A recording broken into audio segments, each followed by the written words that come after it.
وحفرحنا واساك إن أي نلجوجان delegation كسر ده هي أدى باج وإن مدة مع المهن ودن إسبتال كان هوشي سكوتشرتي ساكنا ديار أو إن أي سبوا حدا ولا وريجان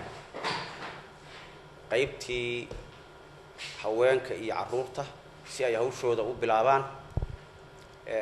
hadii alla qadaro waxay la jooga country director-kii wadanka Soomaaliya u qaabilsan Maxamed Shafeec aadan oo ah coordination-ka ninka mashruucan Kismaayo hogaamin doona iyo gabadhan Safiya oo ka tirsan baag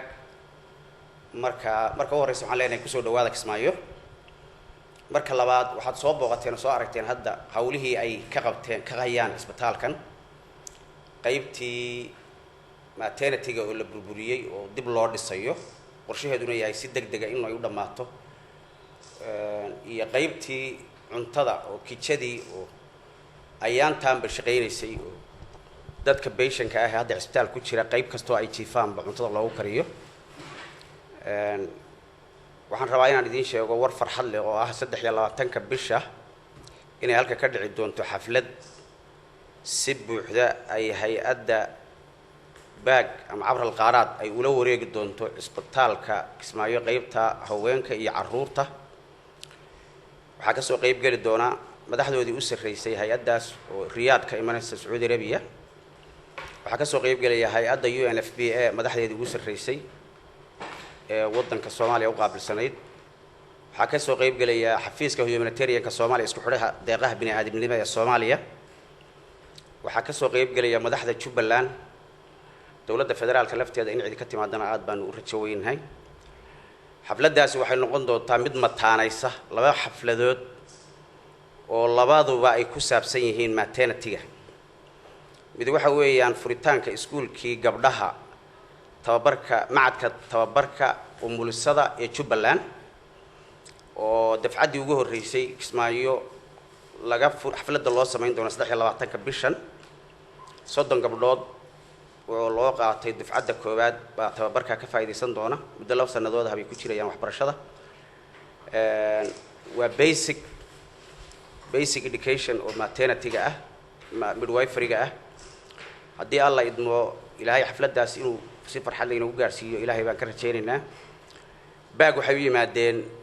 hadda teamkan wafdiga ah socdaa sidee u diyaarin lahaayeen xafladda u diyaar garowgeeda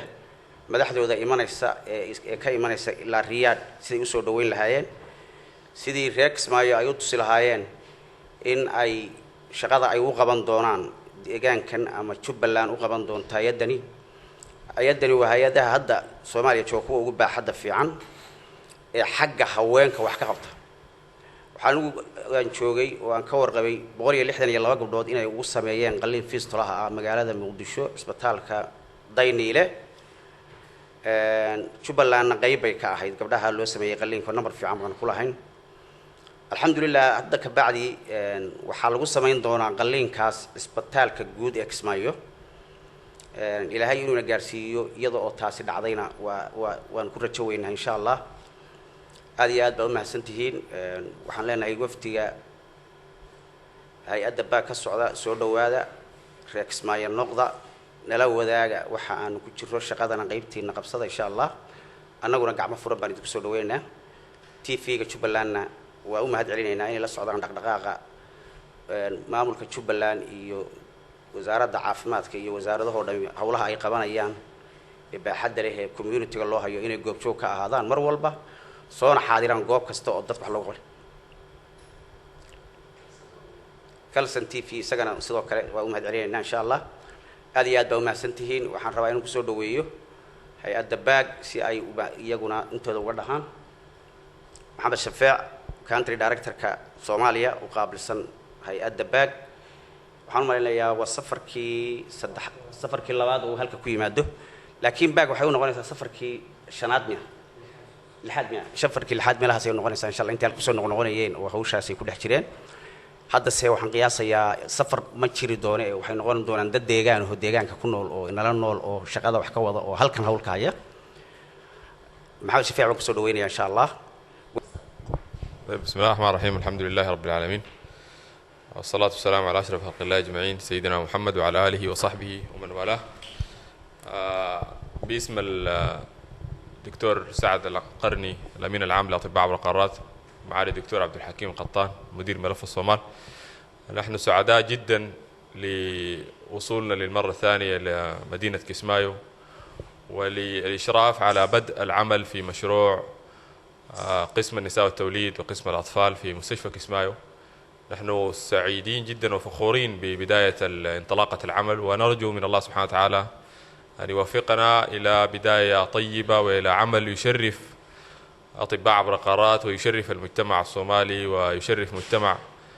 مدينة كسمايو على وجه الخصوص. نشكر جزيل الشكر معالي الوزير عيديد سليمان على استقباله وعلى تعاونه لا محدود مع أطباء عبر القارات. كما نشكر أيضا سعادة الأستاذ حسين مدير مستشفى كسمايو أيضا على التعاون وعلى العمل اللصيق والغير محدود مع أطباء عبر القارات. نشكر كل من ساهم في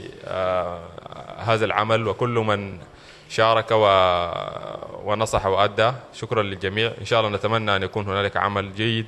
يشرف الكل إن شاء الله في مدينة كسمايو. شكرا جزيلا.